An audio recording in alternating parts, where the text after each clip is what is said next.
Kinerja perdagangan luar negeri Indonesia tetap cukup kuat pada November 2025. Indonesia kembali mencatat surplus perdagangan sebesar USD 2,66 miliar lebih besar dibanding bulan sebelumnya.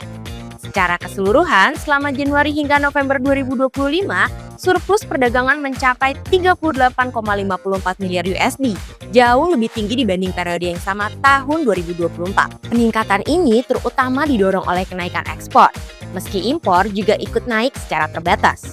Namun, jika dilihat secara bulanan, nilai ekspor justru turun cukup tajam pada November, baik dibanding bulan sebelumnya maupun dibandingkan tahun lalu. Pelemahan ini terjadi di hampir semua sektor termasuk pertambangan, pertanian, dan manufaktur. Hal ini menunjukkan bahwa permintaan global masih lemah dan tekanan ekspor tidak lagi hanya berasal dari sektor komoditas tertentu. Di sisi lain, impor relatif stabil dengan kenaikan tahunan kecil. Peningkatan impor terutama datang dari migas dan barang modal, yang menandakan aktivitas investasi masih berjalan. Sebaliknya, impor bahan baku dan barang konsumsi masih menurun. Kedepannya, ekonomis KBVS percaya ekspor Indonesia berpotensi tetap tertekan karena pemulihan konsumsi Cina yang lambat serta ketegangan dagang global.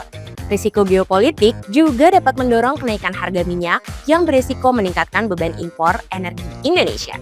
Ekonomis KBVS juga menyatakan, meski surplus perdagangan berpotensi mendukung penguatan rupiah, nyatanya cadangan devisa justru turun hingga November 2025. Akibatnya, nilai tukar rupiah diperkirakan masih akan berfluktuasi cukup tinggi hingga 2026. Dalam kondisi ini, ekonomis KBVS melihat Bank Indonesia diperkirakan akan menahan suku bunga acuannya, sambil pemerintah diharapkan mempercepat kebijakan untuk menarik investasi asing dan menjaga pertumbuhan ekonomi yang lebih berkelanjutan.